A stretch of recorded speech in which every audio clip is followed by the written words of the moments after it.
Suite de Soir d'Info. Merci bien, cher Tidjane Diao. Et nous recevons sur ce plateau Madame Nafissatou Diallo, la secrétaire nationale chargée de la communication interne et des réseaux sociaux. Bonsoir. Bonsoir. Merci d'être avec nous. C'est moi qui vous remercie de nous avoir invités. Et je suis également avec Binta Diallo. Binta, bonsoir. Oui, bonsoir, Aram. Et un plateau essentiellement au féminin. C'est les femmes qui prennent le pouvoir chaque jour. Alors, on va parler de l'audience entre le chef de l'État, Macky Sall, et Maître Abdoulaye Wade de samedi dernier. Vous faisiez partie de la délégation. Oui, absolument. Sur quoi ont réellement porté les discussions entre les deux hommes? Alors déjà, vous me permettez de saluer les téléspectateurs et de remercier les Sénégalais qui ont montré leur bonheur de voir l'ancien président de la République et le président actuel mettre fin à 7 ans d'anormalité républicaine. Et je voudrais simplement dire que vous avez reçu le communiqué. Il est très clair. Les discussions ont porté essentiellement sur des questions nationales et évidemment vous avez reçu le communiqué, j'ai vu votre groupe de presse sur place et c'est de cela dont ils ont parlé. Selon certains observateurs, il est difficile que le contenu de ces discussions ait été transcrit dans le communiqué qui a été lu par Mayoro Faye. Et il a même été dit que bon, la montagne a eu à accoucher d'une souris. Oui. Après plusieurs heures d'horloge.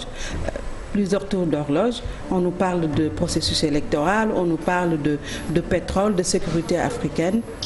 Oui, alors ce que j'aimerais dire, c'est tout à fait normal que les gens s'en donnent à cœur joie parce que peut-être qu'ils attendent sur d'autres questions. On a tellement polémiqué sur ces 7 dernières années, mais ce qui a été dit, ce sont de vastes chantiers. Aujourd'hui, tout le monde connaît la dimension panafricaine du président Wade avec les grands projets comme le NEPAD que le président Macky Sall est en train de gérer lui-même. C'est une question importante. La question du terrorisme, c'est une question importante. Autant le processus électoral et le dialogue national ont été les principales revendications de l'opposition et plus particulièrement du PDS. Donc il est évident que ces questions, pour chacune de ces questions, on peut en parler des heures. A fait la politique de la chaise vide au niveau du dialogue politique qui a démarré. Parce que si vous suivez nos communiqués, pendant longtemps, depuis 2017, lors des élections législatives, nous avons été très constants dans nos positions.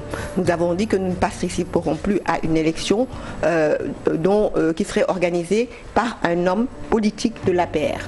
Nous voulons une personne consensuelle comme le président Wade avait eu à le faire en 2012 lorsque l'opposition l'avait demandé en amenant Chergueï et en limogeant Ousmane Ngom. Nous avons également dit que nous voulons un toilettage, un audit indépendant du fichier électoral. Et nous avons dit que nous ne pouvons pas nous asseoir à la table des négociations sans la libération de M. Khalifa Sall et également sans le retour d'exil de M. Karim Wade. Donc sur ces points, nous l'avons longtemps dit, sur les questions des libertés et sur les points principaux, notamment le dialogue et le processus électoral, ils ont dit qu'ils en ont parlé et longuement. Et pour le cas Karim Wade, vous êtes proche de Karim Wade. Il est difficile de croire que lors de cet échange, la question n'a pas été abordée. Moi, personnellement, je ne suis pas au courant qu'elle ait été abordée. Mais si j'avais été à la place du président Wade et que je suis en face de l'actuel président de la République, le chef de l'État, effectivement, je lui parle personnellement, je lui aurais parlé des questions concernant les libertés individuelles, les libertés des acteurs politiques. J'aurais plaidé, comme il a eu à le faire auparavant pour Khalifa Sall, j'aurais demandé à ce que le président évite, pour son avenir et même pour lui-même, les questions de liberté. Et vous-même, vous savez d'acteurs que Wade politiques ne se déplace pas au palais de la République pour ne parler que de processus électoral.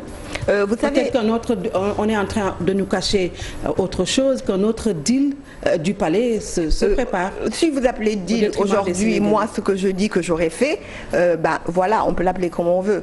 Mais j'aimerais souligner simplement que le Khalif général des Mourides, qui a travaillé et vraiment travaillé à ce que ces deux hommes se retrouvent. Vous l'avez tous vu à Massalikul Jinan et vous avez entendu le cri cette clameur populaire quand les deux hommes sont sortis ensemble.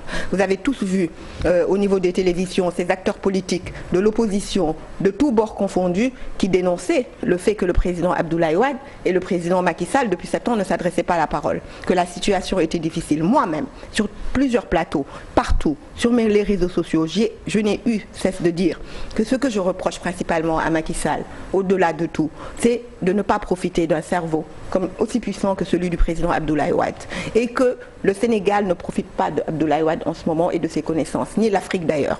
Et je suis bien heureuse aujourd'hui que cela soit réparé. Alors, ça veut dire que toutes leurs années de bruit ont été enterrées. C'est ce que je pense, parce que c'est sous l'égide du Khalife général des Mourides. Et permettez-moi de rappeler aux Sénégalais que tout le monde sait, tout le monde connaît les relations très profondes qu'il y a entre Touba et le président Wade. Rappelez-vous de Karim Wade. Serigne Sidi Mokhtar, il était aujourd'hui, comment on dit, Yal nañu tas ci barkeem, mais il n'a pas arrêté de réclamer la libération de Karim Wade. C'est lui-même qui a demandé à Karim Wade, qui a donné le ndigal de sortir, d'accepter de sortir et de se retirer de ce pays-là, après l'intervention du régime, pour la grâce. De la même manière, Serigne Mountakha, quand il est arrivé, il a décidé et il s'y est engagé pour que ces deux hommes se réunissent. Le président Wade, tout le monde connaît sa carrière politique depuis le début. Il n'y a pas eu une seule fois qu'un seul khalife lui ait demandé quelque chose et qu'il l'ait refusé.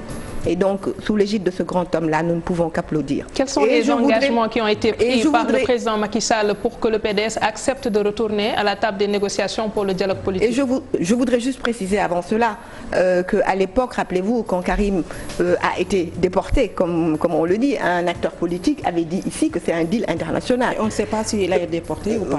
Moi, je le confirme. Parce que quand on gracie quelqu'un... Il y a une nébuleuse autour de l'exil présumé de j'en ai tellement parlé qu'il est revenu. Quand on gracie quelqu'un, il ouvre la porte, il sort, il rentre chez lui. Il n'y a pas un avion qui est là, il n'y a pas Internet qui est coupé au niveau du territoire national, il n'y a pas 6 voitures de police devant. Karim Wade doit payer 138 milliards avant de revenir Absolument, c'est ce qui est dit, et nous avons toujours dit nous ne paierons rien parce que nous ne reconnaissons pas la CREI et que nous avons gagné partout. Et que nous avons le document du Comité des droits de l'homme des Nations Unies. Alors, je voulais juste, vous m'avez coupé, dire qu'à l'époque, quand on avait parlé de deal, c'est Serigne Bass Abdou Khadre lui-même qui est sorti, le khalife général derrière lui pour dire Touba n'est pas dans les deals. Non, ce n'est pas un deal, c'est eux qui ont demandé et n'ont pas arrêté de demander la libération de Karim Wade. Je ne vois pas où est le deal aujourd'hui que le marabout veuille la paix entre deux personnes. Nous tous, nous gargarisons, nous mettons sur nos pages Facebook, quand nous voyons les présidents ghanéens ensemble, les 4 présidents, quand nous voyons les présidents français.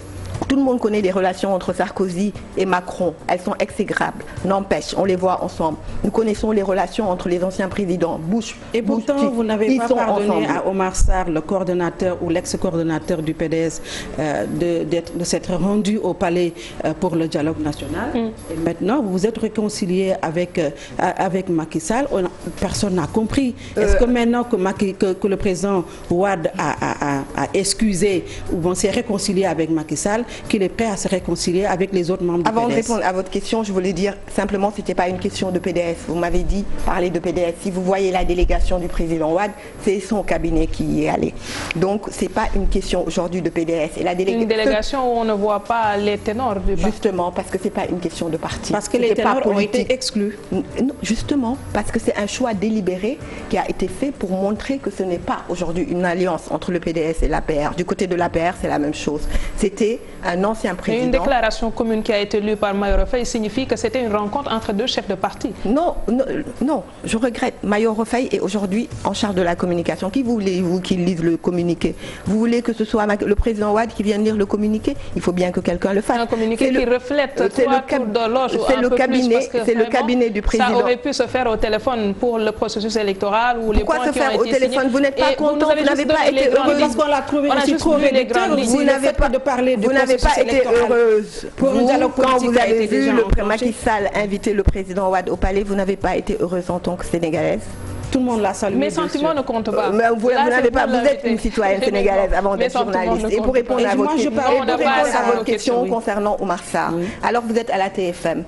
Votre directeur, comment il s'appelle? Je ne sais pas si c'est M. Boubandour, Birandour. Birandour. Eh bien, il vous dit excusez-moi, vous n'allez pas faire ce reportage-là, il n'en est pas question pour des raisons que nous avons décidées, nous, de la direction. Nul dans ce truc n'ira faire ce reportage. Vous dites que vous allez faire le reportage et que vous y allez au nom de la TFM.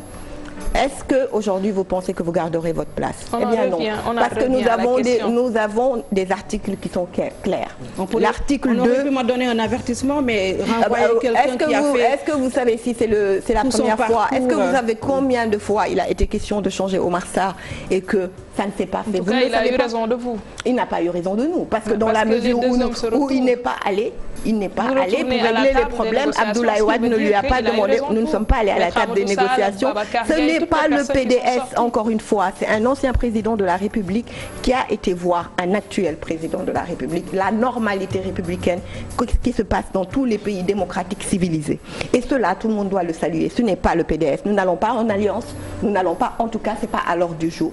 Le jour où ce sera à l'ordre du jour, vous verrez le secrétaire général national, vous verrez Baragaï derrière, vous verrez le président Doudou Wade derrière, vous verrez Tafsir Thioye derrière. Mais là, c'est le cabinet du président uniquement qui est allé, parce que c'est son assistant personnel, c'est son directeur de cabinet, c'est nous deux chargés, Mayoro et moi, de la communication du parti. Est-ce qu'Abdoulaye Wade est prêt à pardonner à Omar Sarr et compagnie? Ça, je ne saurais le dire. Ça, je ne saurais le dire. C'est entre lui et c'est le secrétaire général national, c'est le seul qui peut engager le parti. C'est lui qui a été un tout petit peu affaibli pour le bénéfice d'un adversaire politique, alors qu'il a simplement nommé Omar Sarr. J'aime le rappeler, Omar Sarr n'est pas élu.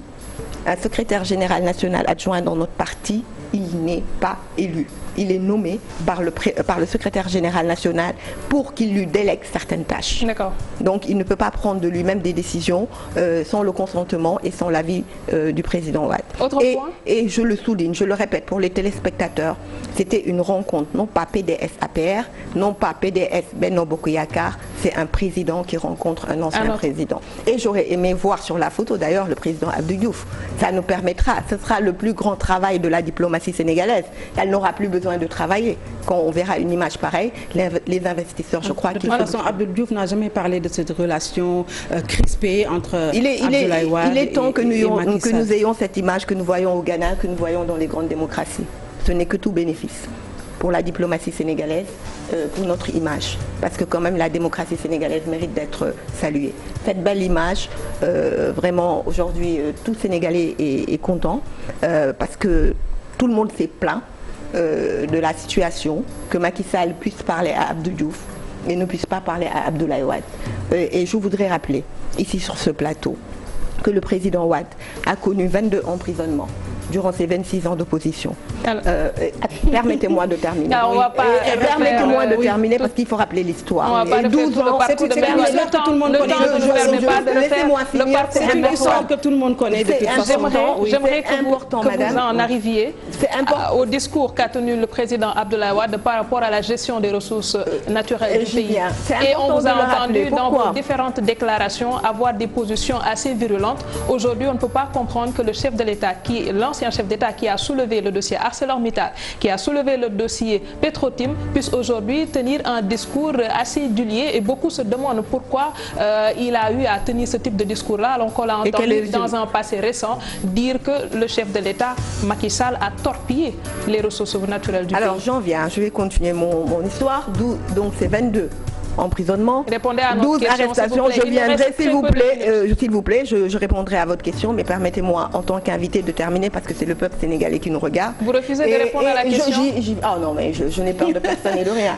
Alors, c'est pour vous dire que quand il est arrivé, pourtant Abdou Diouf, ils se sont parlé pendant longtemps. Et ce que Abdou Diouf a fait subir à Abdoulaye Wade, nul ne l'a fait subir à un être humain.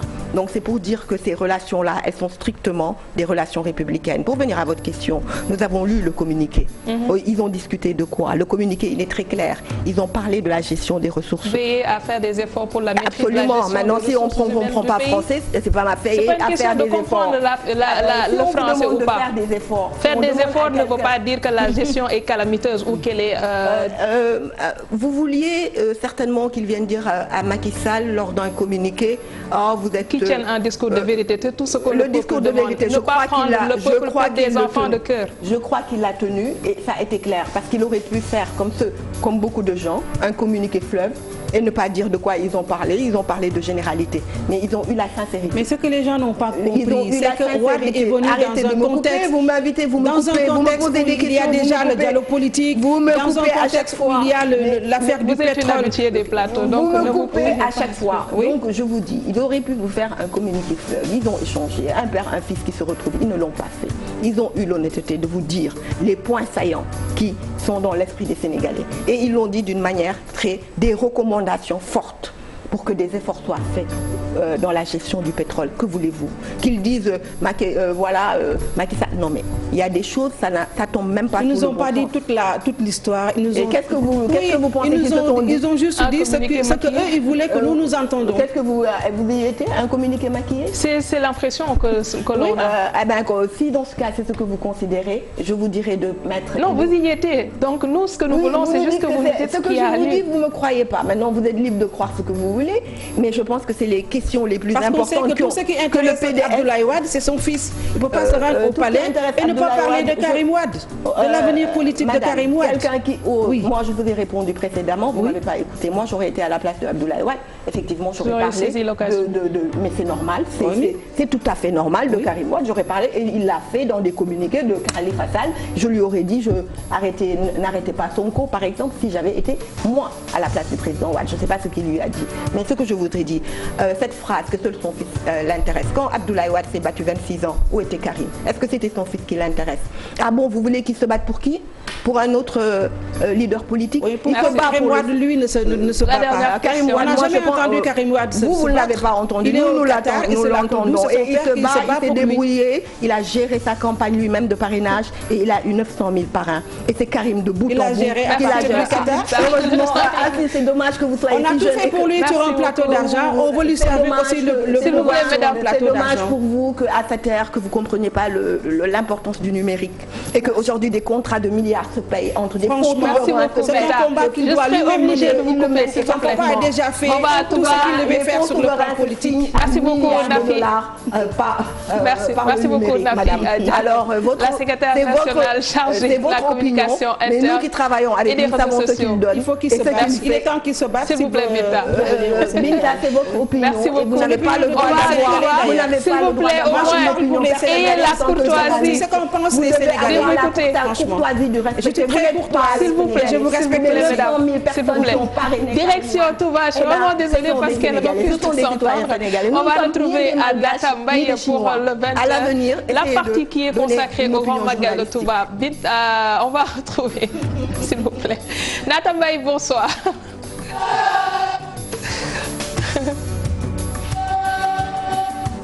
Alors, que pouvons-nous retenir pour les points phares qui seront traités dans le journal du Magal?